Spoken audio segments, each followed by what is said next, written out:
Alright, what is good, ladies and gentlemen, is the Mass Reviewer back again with another review, and tonight we are doing a review for Punisher Warzone. This is a first-time watch for me. It is the next Marvel film that I am reviewing.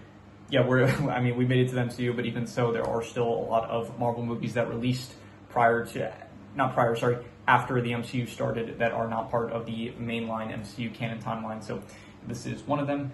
And before I begin, I will say that up until this point, out of all the Marvel movies that I've reviewed, The Punisher is actually currently my number one highest rated movie. Out of all the Marvel movies I reviewed, that one I ended up giving an 8 out of 10 to. It is my favorite so far out of the ones that I've reviewed, and this one is sadly not on the same level, but we'll get into it. So yeah, anyway, let us just begin, starting off with the plot. So the plot of this film is that basically kind of similar in a way to The Incredible Hulk, which I actually also just reviewed, which makes sense because that was the previous Marvel film. So in a similar case to that film, they kind of just skip the whole Punisher origin with this film, where you don't actually see, like in the, what I actually kind of liked about the first Punisher film was we did get to see Frank Castle's origin of like his entire family kind of getting massacred. So I thought that was, I thought it was like good for the character. It was like a good character backstory that we got to see, and then we got to see how like Frank Castle ended up becoming the Punisher. In this film, we just like, he's already in the mode of the Punisher kind of. It's like not a sequel. This isn't a sequel to the original 2004 Punisher film.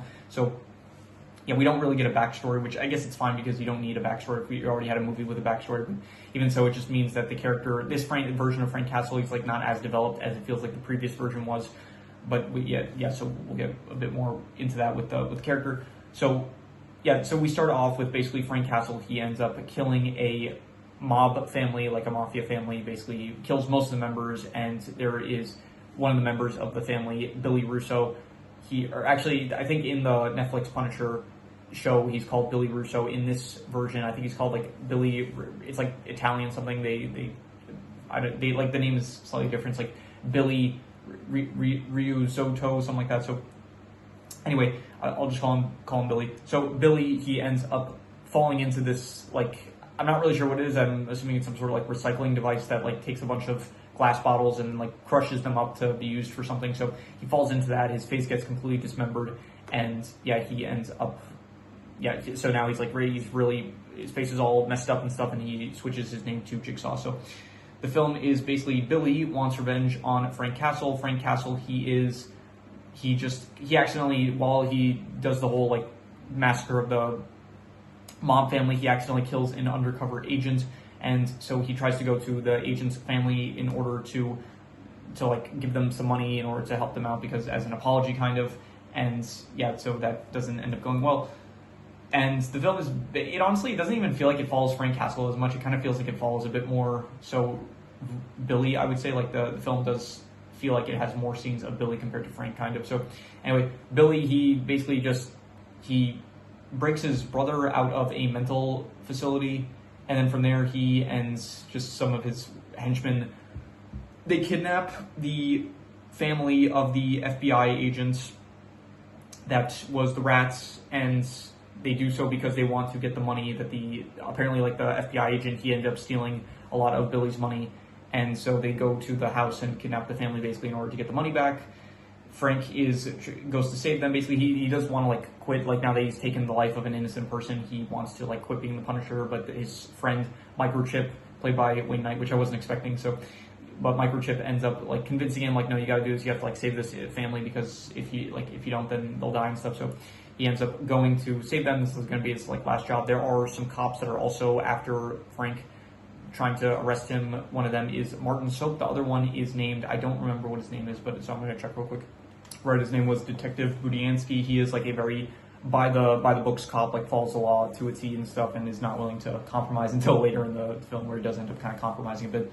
And there is Martin Soap, who is like the expert on the Punisher. He's the one that's like he's interested in like the Punisher's cases and stuff, and he is very much trying to pursue him, but at the same time he kind of like believes, he sort of believes that what the Punisher does is like good, and he does end up like letting him out at a certain point later on when he gets captured. So anyway, so Punisher runs into the cops. He ends up getting arrested. This is when Martin Soap ends up, I think his name is easier to remember as Martin, but I think they actually refer to his name as like Detective Soap in the actual movie. So anyway, he ends up like, so Budiansky, I think that was his name, I looked it up just now, but I forgot already. He ends up going into the house in order to save the kidnapped family, and then Soap releases Frank to help him out, and so they go into the house. There's like a bit of a shootout and stuff, and then eventually Billy ends up getting arrested along with his brother. His henchman died in the shootout, and so they end up cutting a deal though, because they were planning to make a deal with these other gangsters. So Billy and his brother, they sell them out in order to get immunity and to be like free and stuff. So then from there, their goal is to kill Frank Castle as like revenge for what happened to Billy's face and stuff. So they end up kidnapping. So they go to kidnap Microchip, and then if you see like I'm kind of like a bit slower on this in this recording, I'm a bit tired. I'm recording this like 2:30 in the morning, and yeah, the is what it is, I guess. So anyway, they go to kidnap Microchip, and so Frank goes after Microchip. Microchip being the guy that, again, Wayne Knight's character, the guy that's like helping Frank out. It's like he's the guy that like supplies Frank with a lot of his weapons and stuff. So anyway, he goes to save Microchip, but in the process he leaves the family. Their names, by the way, are like Grace, and the other one's name is, I don't remember the mother, so let me check real quick once again. Right, her name is Angela Donatelli. She's the wife of Officer Agent Donatelli, whatever his name was, that died early in the film. So anyway, they end up getting, so Frank goes to save Microchip, but then they end up staying with Carlos, this guy that was like sort of helping out Microchip and Frank earlier in the film, which Frank at first didn't trust. But then anyway, Billy and his brother by the name is James, but a lot of people refer to him as like Looney Bin Jim, something like that. So they end up going to, so James kills Carlos, and then they kidnap Angela and Grace, and then Frank returns. He like kills Carlos out of like, it's like a mercy killing because he was anyway gonna die. And then this leads into the third act of the film, where Billy and James, they recruit a bunch of people that are fed up with the Punisher and want him dead as well, like a bunch of gangsters and criminals and stuff. And so then, but you have Detective Budiansky, who actually recruits. So again, earlier I mentioned that Billy ended up betraying these guys that he was supposed to do a drug trade with, these like Russian gangsters. And so Budiansky goes to the Russian gangster's father.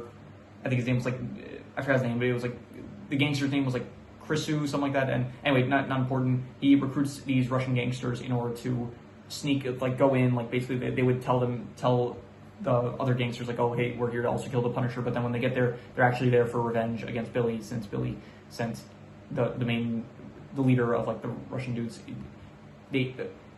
He sends the guy into jail, like the dude that he was supposed to make a deal with, and so his father is now like getting revenge, basically. So anyway, so the shootout happens, and then Frank uses the opportunity to get inside the building and stuff, and like try to save Angela and Grace and so action sequences happen, and then finally it ends with Frankie has a one-on-one battle with James, and then eventually he gets to the area with Angela and Grace, and Microchip is also there. So it's like a dilemma, because he has to either save Microchip or save Grace.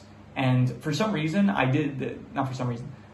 thought like in the scene, I thought that usually when in these kind of scenes, like, oh, you have to pick one of the two. It's like something just comes out of nowhere to end up like saving the day. So I did think earlier a bit earlier, Frank knocked out Budiansky so that he wouldn't try to come and help him out. So I thought this would be the scene where like Budiansky, he arrives to help save the day and like shoot one of them so that Frank has the opportunity to like fight the other one. So, but that does not end up happening. And then Frank shoots James, and then Microchip is shot dead. And so then the final 1v1 happens between Frank and Billy.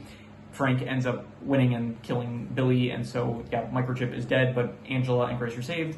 And so yeah, the film kind of ends with Frank walking to like a bar with Martin Soap.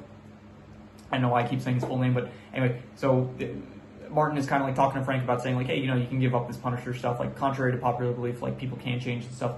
And right in that moment, Martin ends up getting mugged, and the film ends with a shot of basically like showing that Frank kills the dude that is mugging Martin. So that is where the film ends. So yeah, overall the plot, I would give it like a, I don't know, like between a 2 to a I'm gonna give it a 2 out of 5. Honestly, I didn't really like the plot as much, especially when the first film had like such a clean, nice plot of basically it actually felt like punishment in the original 2004 film, where it's like the Punisher. It's like we get to see his family get killed and stuff, and then we get like he's on a revenge mission. But all of the like every killing that happens, it's like he plans it out in a way. It doesn't feel like a simple like revenge film of just like he's going to kill them and stuff. It actually felt like he actually came up with a plan in order to like make it so that. I forgot the dude's name from the 2004 film, but John Travolta's character, basically, he made it so that, I want to look it up, just give me a second here.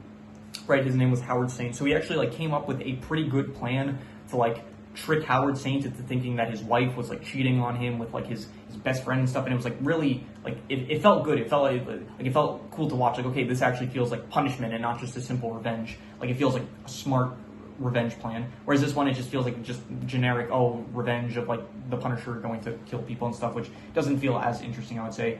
And so yeah, there's also like not really they kind of just like I don't know, the whole thing of like Frank needing to protect Angela and Grace, it feels not as natural as like in the first film where he's protecting like his neighbors and stuff. That felt a bit more like you kind of bonds with them here, but in this scenario it's like okay, he feels an obligation to protect this family that he accidentally killed the husband of, and then from there it's like I don't know, it just didn't feel as good as like the neighbors stuff from the last film, where it's like there was like some bonding scenes, like some actual scenes where the neighbors, they invited Frank over for like dinner and stuff, and it was nice, I would say. So I just like I don't know, I'm kind of comparing this to the last film, but I think that I don't know, that's in a lot of cases that's like justified when it's like these are films from the same franchise. So I mean it's not a one-to-one like sequel, it's not like the same actors or anything, but still. So I'm just gonna give it like a 2 out of 5. I didn't really like the plot too much, but yeah. Anyway, in terms of the characters, I thought that this Frank Castle, again, not as good as the previous one, where the previous one actually had like we got to see his backstory, we got to see him like bond with certain other characters. I don't like Angela, Grace, I don't care for. They just feel like generic props to make the Punisher feel vulnerable, I would say. What else? Microchip barely feels like a character. He has like 1 or 2 scenes in the entire film.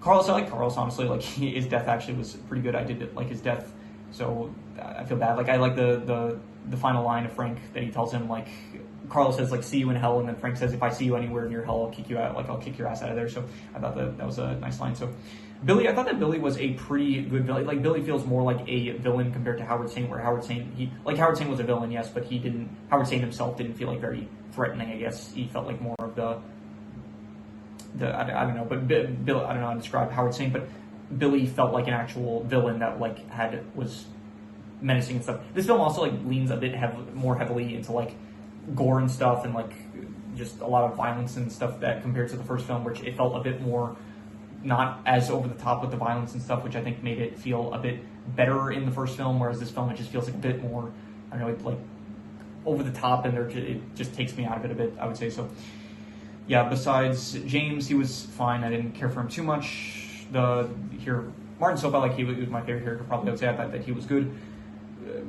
What was the other detective's name? Budiansky, I thought he was fine. I didn't care for him too much. And the Russians, they were all right. Nothing really to say about them. Overall, the characters, I'm just going to give them like, I don't really love them, but I don't hate them either. I'm just going to go like a 5 out of 10. They were fine, I would say. In terms of these settings, I don't really like any of the settings. Nothing really is memorable. I would say the final confrontation area, it's called Warzone, so you would expect like there were some moments. Like at the beginning, there was the mob family house, but it didn't feel as, I don't know, it felt like in the original film, the layout felt a bit better, like of the actual action that it took place, whereas this film, I don't know, we don't really get like a great layout of where the action is taking place. It feels like the final actual confrontation area is like in this apartment building. And I guess that's like when it does kind of feel like, I don't know, it's called Warzone, but it never actually feels like a war zone, I want to say. So it just more feels like, I don't know, just different rooms and stuff. There's the house of Angela and Grace where Billy and his henchman and brother kidnapped them, and yeah, honestly, none of the settings really aren't that great, I would say. I'm gonna go, honestly, I didn't even like the Punisher's like layer and stuff also wasn't great. I'm gonna go like probably, I'm gonna go negative territory for the settings here. Let me get just a second. Here I got the score sheet out. I'm gonna give it probably I'm gonna go like a 4 out of 10. 4 to 10. Maybe I should be harsh with this. 4 to 10. I'm thinking between a 3.5 to a 4. I'm thinking between pretty bad and bad, and I'm going to call it I think I'm gonna, fine, I'm gonna be harsh with it. I'm gonna call it pretty bad. I would say. I just, yeah. It also looks not the best. Like, it's 2008, but it really does not, like, the camera quality looks not great. The actual CGI also, there's like moments where the CGI just looks really bad, I would say.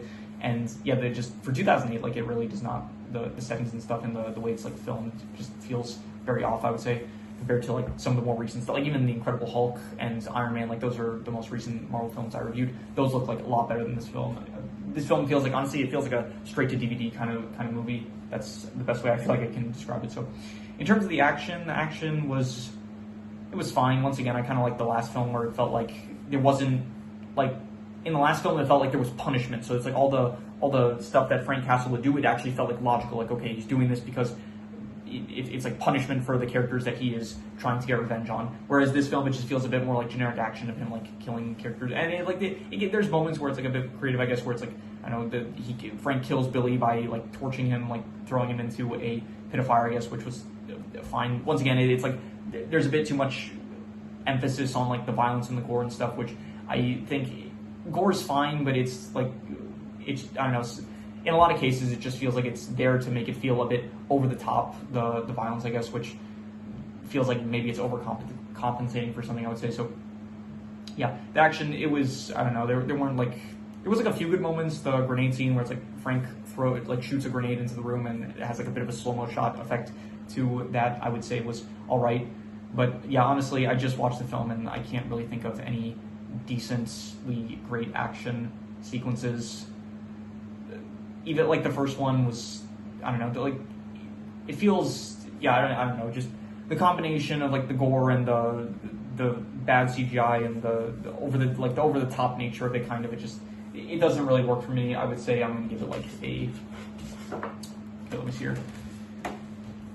I'm gonna go like a not good. I'm gonna say a 4.5. Honestly, I just didn't really like the action that much, even if this is like you expect for Punisher. Like, I don't know. In the first film, I'm comparing this to the first film. The first film just felt better with action compared to this film, I would say. So in terms of the worst thing, I will just probably reuse the worst score, which, let's see here.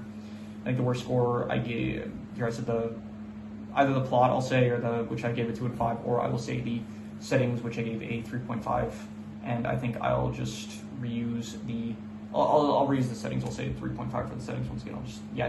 This film doesn't look as great as it should be for like 2008 at this point. So in terms of the best thing, I will say that the best thing was probably, I'm not sure, nothing really comes to mind, I would say. I think I will just reuse the best score, which was the characters, so I'll just go like a 5 out of 10 for the characters, I guess. And yeah, any extra notes I didn't mention already. I did like Billy's speech when he's like recruiting all the gangsters in order to help them fight. It's like kind of like framed in a way that it's like very giving some patriotic speech like to all the gangsters and stuff. So I thought that was a pretty good scene, I would say.